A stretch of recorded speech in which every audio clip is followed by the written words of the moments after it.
Welcome back, everybody. Hopefully, you've managed to get as far as I have there, or at least part of the way there.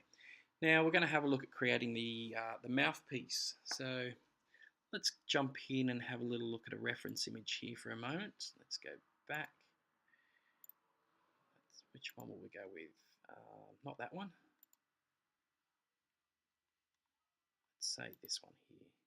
All right, so this is the part that we're going to model up here or draw up first of all. So I'm trying to create some geometry that kind of represents that sort of shape. So again, I took some dimensions and I measured across, and I think that I had the width of this guy across here being about 21, and then the distance between here and here, so that upper limit and that lower limit there was about 15. And then I measured sort of across here to kind of determine how high this the arc was. So it's about 3 millimeters up there, so same down there. So I always usually make a bit of a sketch, throw down some dimensions, and then that just helps you to move forward from there. So back into Rhino. So what I've actually done here is I've actually drawn myself some construction lines, if you like, and again I had kind of 15 down there, 21 across the bottom, and that's going to allow me just to put some arcs and stuff in there. So I'm going to switch back to my black layer, and I'll do the same arc start end point on arc, which will give me, we'll start there, we'll finish there, and it'll be there. And I'm going to do the same down the bottom. So it's basically just snapping there. All right. Now the next thing I'm going to do is simply just use a polyline, just simply to go from there through to there. Do the same on the other side. Now, of course, I could mirror that. Not a problem.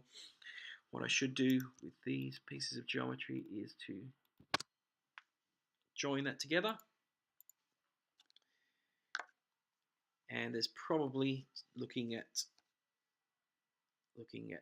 the actual reference that I have in front of me, there is a round over in here, and again, if I go back to, you can kind of see it just rounds over in this corner, so we should do that.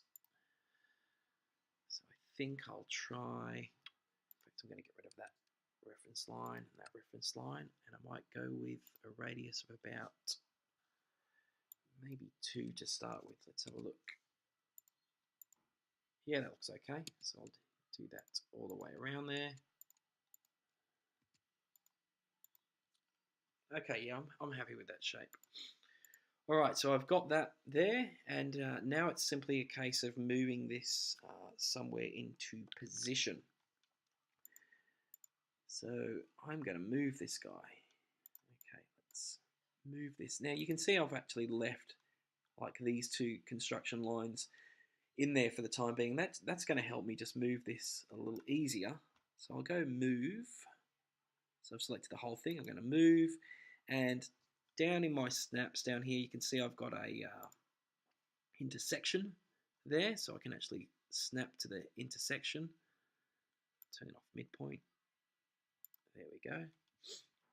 And then that just allows me to place it somewhere. In fact, I'm going to just place it about there for the time being. Now, you're probably wondering, why did I place it there? Well, this guy is actually going to get a couple of cuts. It's going to have a cut kind of at the top, cutting it off, and a cut down the bottom. But we'll talk about that a little bit later on. I think what we'll do first is to make this guy here into a surface. So same deal as before. Select the geometry, surface and planar curves. Okay, I've got that. Actually, what I should have done, my mistake, I should have offset that. And I will offset that. I'm just going to offset that by, looks to be about 2 millimeters. Yeah, that looks better. All right. Actually going to use the outer one first, surface planar curves. Okay, now there's the surface. And I'm just going to extrude that out extrude surface straight. Let's pull this guy out a little way. Maybe, doesn't need to be that much. Maybe something like that. And then what I'll do with this guy is make that a surface. Find that surface there. We can see where it is in the top view. I'm actually just going to pull this forward here and extrude that out. Now, whoop, that's the sound of me dropping my ruler. I can see that's about 11 millimeters. Oh, sorry, about 14 millimeters. So I'll just go -14 there. And there we have it. Now, what I really need to do with those two elements is I need to join them together.